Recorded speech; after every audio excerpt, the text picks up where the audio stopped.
दोस्तों, बुलेट को पसंद करने वाले लोग कहते हैं कि बाइक हो तो बुलेट जैसा।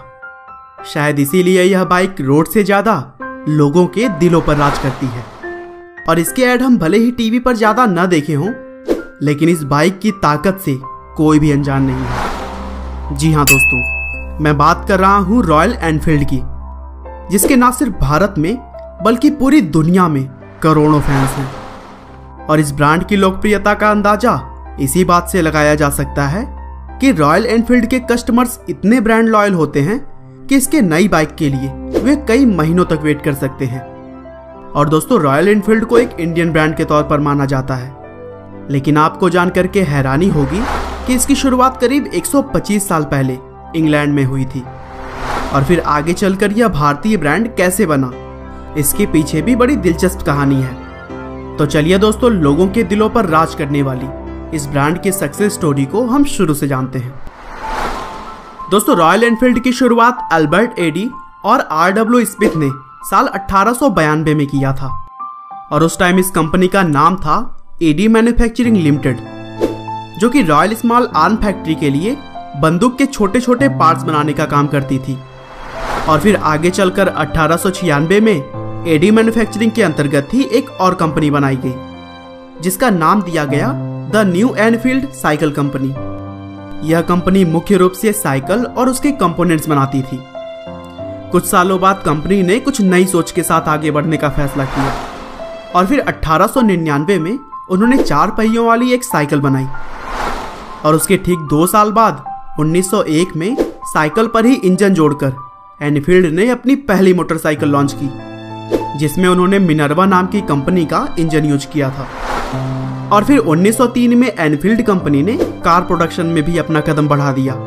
हालांकि उन्हें इस बिजनेस से अगले कुछ सालों में बहुत ज्यादा नुकसान झेलना पड़ा और इसीलिए उन्होंने 1907 में अपनी कार बनाने वाली कंपनी को ऑल डे एंड ओनियंस नाम की एक कंपनी को बेच दी। लेकिन मोटरसाइकिल बनाने में कॉन्सेंट्रेट करने के बाद एनफील्ड को सबसे बड़ी सफलता 1914 में मिली, जब पहले वर्ल्ड वार के दौरान उन्हें ब्रिटिश वॉर डिपार्टमेंट को मोटरसाइकिल सप्लाई करने का एक बड़ा ऑर्डर मिला।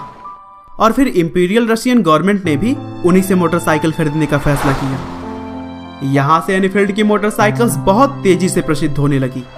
और फिर दूसरे वर्ल्ड वार के दौरान ब्रिटिश अथॉरिटीज ने एनफील्ड के साथ मिलिट्री मोटरसाइकिल बनाने का एक बड़ा कॉन्ट्रैक्ट साइन किया। और फिर दूसरे विश्व युद्ध में एनफील्ड की मोटरसाइकिल्स बहुत बड़े स्तर पर यूज की गई। इंडिया में रॉयल एनफील्ड को 1949 में लाया गया था। हालांकि लोगों ने इसे 1954 से पसंद करना शुरू किया, जब इंडियन गवर्नमेंट ने पुलिस और आर्मी के लिए इस बाइक का यूज किया था। और उस समय 350 सीसी मॉडल की 800 मोटरसाइकिल्स मंगाई गई थी। 1955 में एनफील्ड कंपनी ने मद्रास मोटर्स के साथ पार्टनरशिप की और कुछ इस तरह से रॉयल एनफील्ड इंडिया की शुरुआत हुई। मद्रास मोटर्स ने पहली बार 350 सीसी की रॉयल एनफील्ड मोटरसाइकिल बेची, जिसके कंपोनेंट्स वे इंग्लैंड से मंगाते थे। और फिर 1962 में मोटरसाइकिल्स के सभी कंपोनेंट्स इंडिया में ही बनने लगे।